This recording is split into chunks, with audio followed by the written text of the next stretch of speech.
First at 6, a motorcycle meetup outside a popular Southington bar ends in gunfire. Everything we know coming up in a live report.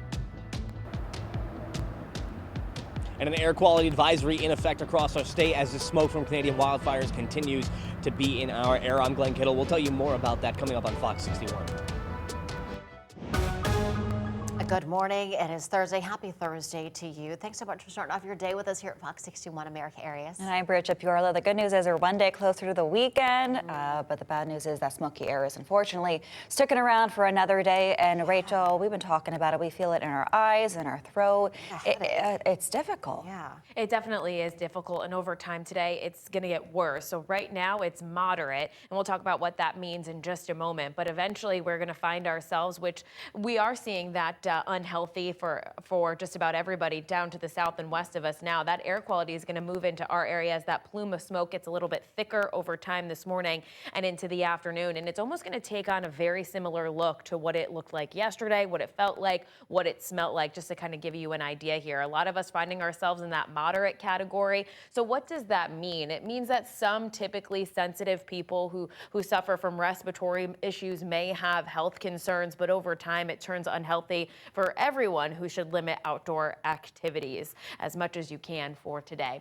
Right now in Hartford, it looks like this. We do have smoke in the sky. You can already see that filtering our sun. Temperatures are around 66 degrees currently. The wind is calm. The humidity is low too, so it's making things feel much more comfortable outside now. 66 degrees in New Milford, 73 in New Haven, 66 in Norwich. Over time today, we have those smoke-filled skies. Air quality goes down. Temperatures move into the mid to upper 80s. It's rather unfortunate that we're going to have the smoke in our skies because I think today ends up feeling really good this afternoon with the heat and humidity combination, but unfortunately just limiting outdoor activities is necessary. Into the evening tonight, temperatures will drop back into the 70s, not necessarily window sleeping weather either because the smoke does move out, but it takes some time to do that. Once we get through tomorrow though, tomorrow looks like we have the most improvement. Temperatures will be in the mid 80s, a mix of sun and clouds. We may even be able to see the clouds for tomorrow and it feels comfortable too. But we are bringing in some scattered rain showers for our Saturday, some thunderstorm activity too. We'll detail it out for you coming up.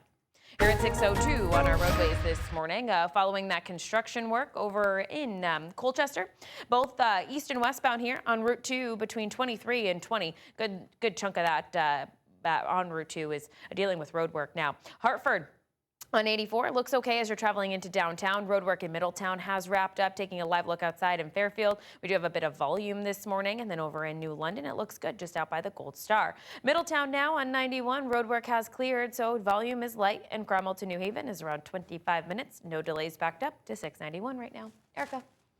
Rachel, thanks so much. 6:03, we're staying on top of breaking news for you this morning. 2 people are in the hospital right now after police say gunshots rang out at a popular and busy Southington restaurant. This happened last night, and we first brought you the story as breaking news in our newscast last night. Fox 61's Aaron Coogan continues our coverage now right outside the restaurant. Aaron, what can you tell us? There wasn't much information available last night. It was breaking news, but hopefully we do have a little bit more this morning. Yeah, well, a lot of what we're learning about exactly what happened last night actually is coming from not only just the official details from police, but from videos sent into our newsroom, firsthand accounts shared on social media. It all happened here at the Cadillac Ranch restaurant, again, here in Southington. You can see some of the debris, the bikes left behind from last night. The venue hosting its monthly bike night event, attracting dozens, if not hundreds, of area motorcyclists. And while exactly what led up to the shooting remains under investigation, at last check, we do know of the 2 individuals rushed to the hospital last night. One remains in critical condition this morning. And take a look. This is video sent in by a viewer of the chaotic moments. Police seem to be escorting a bloodied man away from the ranch in handcuffs. Southington police say it was just after 7 o'clock last night that officers were called to the area for reports of shots fired. Upon arrival, officers located a 25-year-old man shot in the torso. He was rushed to the hospital in critical condition. A second victim, a 44-year-old man, was also provided first aid and and brought to the hospital, believed to be involved in some sort of assault. Now you can see the prompt response as officers made their way through the crowd and into the event. Due to the sheer number of people in attendance, Southington Police called a code blue, which prompted mutual aid from several neighboring law enforcement agencies. And again, while it remains unclear what exactly happened or whether anyone has officially been charged in this incident, again, we do know someone was taken away in handcuffs. Now, Southington Police are being assisted by state police in the investigation that remains ongoing. We do expect some sort of update from officers at around 9 o'clock this morning. And of course, as any new information comes into our newsroom, we're going to have it for you on air and online at fox61.com. We're live in Southington. Aaron Coogan, Fox 61. A chaotic scene there in Southington. Aaron, thanks for the update. 6:05 now. The hazy skies we've been seeing across Connecticut could pose a serious health risk. Smoke from hundreds of wildfires burning in Canada will push air quality in Connecticut into the unhealthy for everyone category today. Fox 61's Glenn Kittle is joining us now. He has the latest message from doctors. Glenn, these conditions are especially dangerous for those with asthma and respiratory issues. Those do not want to be outside during a day like this. Yeah, good morning. And definitely for people with those respiratory illnesses, which we'll mention in just a second here, it's going to be a rough one out there for you when it comes to air quality. You can see it in the air physically. You can just see that gray smog that's out there, as well as when you look at the sunrise, if it turns red. That's what I noticed the other day when I was on the roof. That's how I kind of figured there was some sort of smoke in the air, because I didn't actually hear about these Canadian wildfires first. But this air quality advisory is in effect today. The air quality, if you are out there, definitely thick in the air, and medical experts are telling folks to watch out today especially. Now, they're also saying that folks with those respiratory illnesses stay inside and limit that activity as much as possible with this smoke that's going to be sticking around. We spoke to Dr. Jeffrey Chupp, professor at Yale University of Medicine. He says that they're seeing more people come into emergency departments with respiratory problems, especially those with asthma, COPD, or other chronic lung conditions. They say that smoke can trigger inflammation in the lungs, making it harder to breathe. Take a listen. Any chronic lung condition where there's already an inflammatory response in your lung that can get exacerbated or increased by inhaling the smoke, especially for long periods of time. Now, doctors are also saying that if you experience any eye irritation, persistent cough, or shortness of breath, you might want to get inside and contact your doctor just to make sure that everything is all clear. However, they're also saying that if you do suffer from those respiratory illnesses that I just mentioned, that it's probably a good idea to grab a mask while this air quality advisory is in effect. Live in Hartford, Glenn Kittle, Fox 61. Well, 2 people were hurt after a fire broke out last night. This was at a home in New London. It happened just before 10:30 last night on Coleman Street. When crews got to the scene, they found a heavy fire on the first and second floor, as well as the attic of a neighbor's home. The neighbor's home did have some external damage as well. The 2 people in the home that were hurt have minor injuries. They are in the hospital right now. 4 people in total were displaced. And what should have been a peaceful day at a popular state park ended in a terrifying ordeal. Police say a man armed with a knife threatened 2 girls and even tried to sexually assault them. But investigators say the girls were able to fight back and they got help. Fox 61's Priscilla Meza has more on what happened. For many, Kettletown State Park has always been a quiet, safe place to walk and spend time outdoors. But after what happened here, that sense of security is being shaken.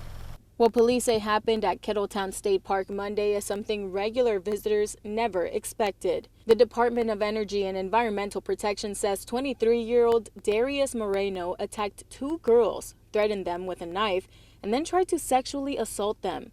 The girls were able to escape and get help from others in the park. Now, people who come here often say they're reconsidering their sense of safety. No, this is usually a very safe place.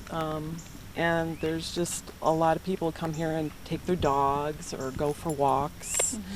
And it's a pretty nice place to go to. Van Kuren says she's here nearly every day, but now it's concerning, obviously. It makes me more weary. She says while she knows the area well, she's taking extra precautions.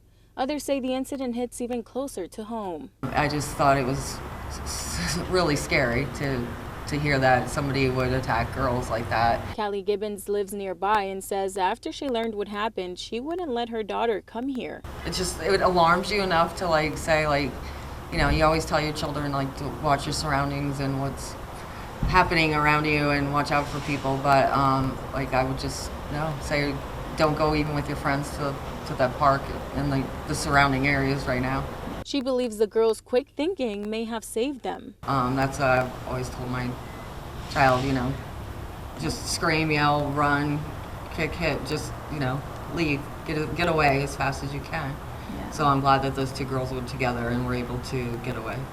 Now, some are calling for more safety measures in places meant for families. You know, either security, you know, in the parks, which that would be great, you know, the police presence, but definitely some sort of security. Moreno is facing a long list of charges, including attempted sexual assault, and unlawful restraint. He is now being held on a $250,000 bond. In Southbury, Priscilla Meza, Fox 61.